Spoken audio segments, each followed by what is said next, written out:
మరణం కళ్ళెదుట కనిపిస్తున్నా గుండెల్లో ధైర్యం ఏమాత్రం చెదరలేదు.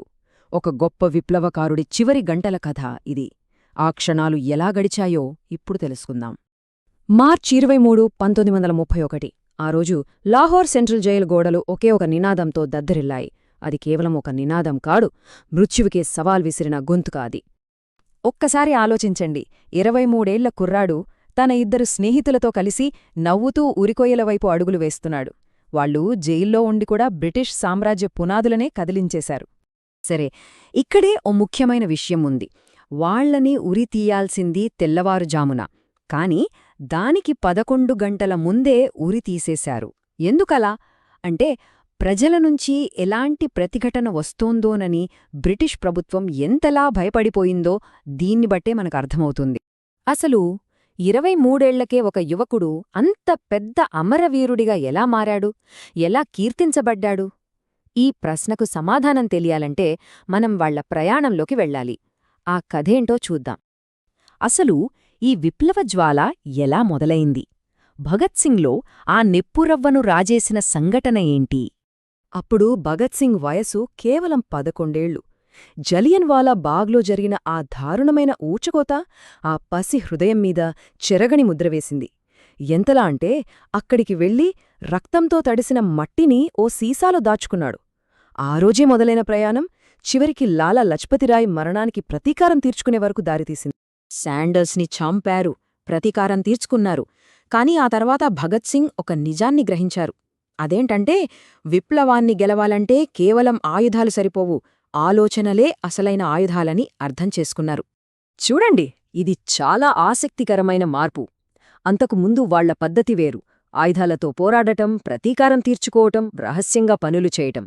కాని భగత్ సింగ్ దీన్ని మార్చాలనుకున్నారు. విప్లవం గెలవాలంటే ఆ సందేశం దేశంలో ప్రతి ఒక్కరి చెవిన పడాలి. అందుకు పాట పద్ధతులు అస్సలు పనిచేయవని ఆయనకర్థమైంది. అందుకే బహిరంగ వేదికనే ఎంచుకున్నారు. ఇక్కడే వాళ్ల మాస్టర్ ప్లాన్ మొదలైంది. బ్రిటిష్ సామ్రాజ్యానికి చెక్ పెట్టడానికి వాళ్లు వేసిన ఎత్తుగడ ఇది. వాళ్ల ప్లాన్ ఏంటంటే, ఫస్ట్ అసెంబ్లీలో ఒక బాంబు పేల్చాలి. కాని ఆ బాంబు ఎవర్ని చంపడానికి కాదు, కేవలం వాళ్ల గొంతు వినిపించడానికి, ఒక పెద్ద శబ్దం చేయడానికి మాత్రమే. రెండోది, బాంబు పేల్చాక పారిపోకూడదు, కావాలనే లొంగిపోవాలి. ఎందుకు? మూడో స్టెప్ అదే, కోర్టు విచారణనే ఒక పెద్ద స్టేజ్గా మార్చుకోవాలి. తమ విప్లవ భావజాలాన్ని దేశం మొత్తానికి చేరవేయాలి. ఎంత తెలివైన ప్లాన్ కదా! అనుకున్నట్టే చేశారు. ఇక అప్పట్నుంచి కోర్టు గది దేశం మొత్తానికి ఒక క్లాస్రూంగా మారిపోయింది. ఆలోచించండి, 500కు పైగా పుస్తకాలు చదివిన భగత్ సింగ్ తన వాదనా పటిమతో ప్రాసిక్యూటర్లని ముప్పుతిప్పలు పెట్టారు. అంతెందుకు, ఒక సాక్షిని మాటల్లో పెట్టి బాంబులెలా తయారుచేయాలో చెప్పించారు. ఆ తర్వాత ఆ ఫార్ములా పేపర్లలో కూడా అచ్చయింది. అయితే వాళ్ల పోరాటం కోర్టుతోనే ఆగిపోలేదు, జైల్ గోడల మధ్యకు చేరింది. అక్కడ కూడా బ్రిటిష్ వ్యవస్థతో పోరాడటానికి భగత్ సింగ్ ఒక కొత్త మార్గాన్ని ఎంచుకున్నారు.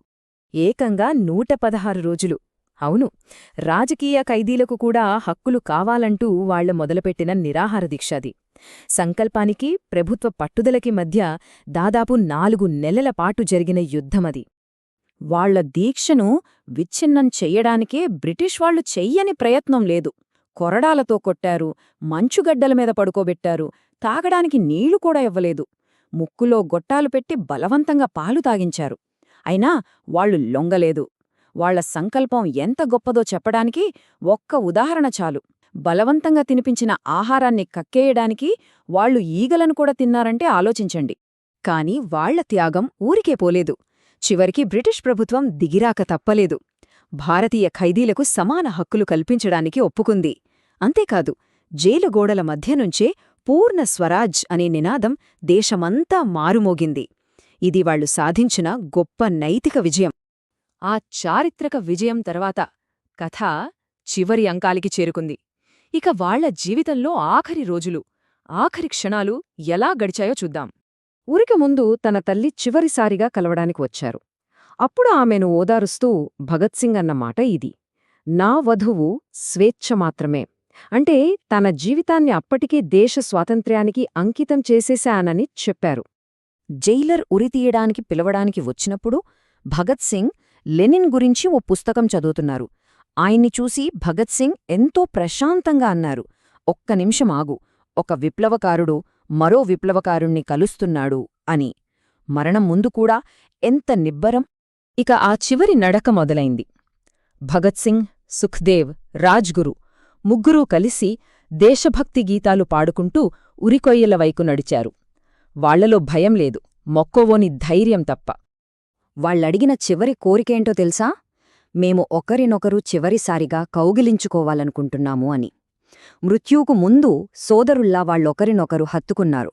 ఎంతటి శక్తివంతమైన క్షణమది! అంతేకాదు, ఉరితాళ్లను చూసి వాళ్లు భయపడలేదు. తమ విధిని ఆహ్వానిస్తున్నట్టుగా ఆ ఉరితాళ్లను ముద్దాడారు. అది వాళ్ల ఆశయం పట్ల వాళ్లకున్న ప్రేమకు, బ్రిటిష్ పాలనపై వాళ్ల ధిక్కారానికి నిలువెత్తు నిదర్శనం. వాళ్ల శరీరాలు ఈ లోకాన్ని విడిచిపెట్టి ఉండొచ్చు, కాని వాళ్ల త్యాగం ఒక కొత్త శకానికి నాంది పలికింది. దాని ప్రభావం కొన్ని తరాలపాటు నిలిచిపోయింది. ఈ కథలో మనం అర్థం చేసుకోవాల్సిన ముఖ్యమైన విషయం ఒకటుంది. బ్రిటిష్వాడు వాళ్ల ప్రాణాలను తీయగలిగారు అంతే, కాని వాళ్ల ఆలోచనలను కాదు. ఆ ఆలోచనలు అమరత్వాన్ని పొందాయి, దేశం నలుమూలలా వ్యాపించాయి. వాళ్లు వెలిగించిన విప్లవ జ్వాల మరింత పెద్దదైంది. చివరిగా ఈ కథ మనందరి ముందు ఒక ప్రశ్నను ఉంచుతుంది. అమరత్వం అంటే నిజంగా అర్థమేంటి?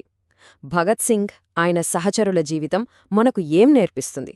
ఒక గొప్ప ఆశయం కోసం చేసే త్యాగానికి ఎంత శక్తి ఉంటుందో కదా!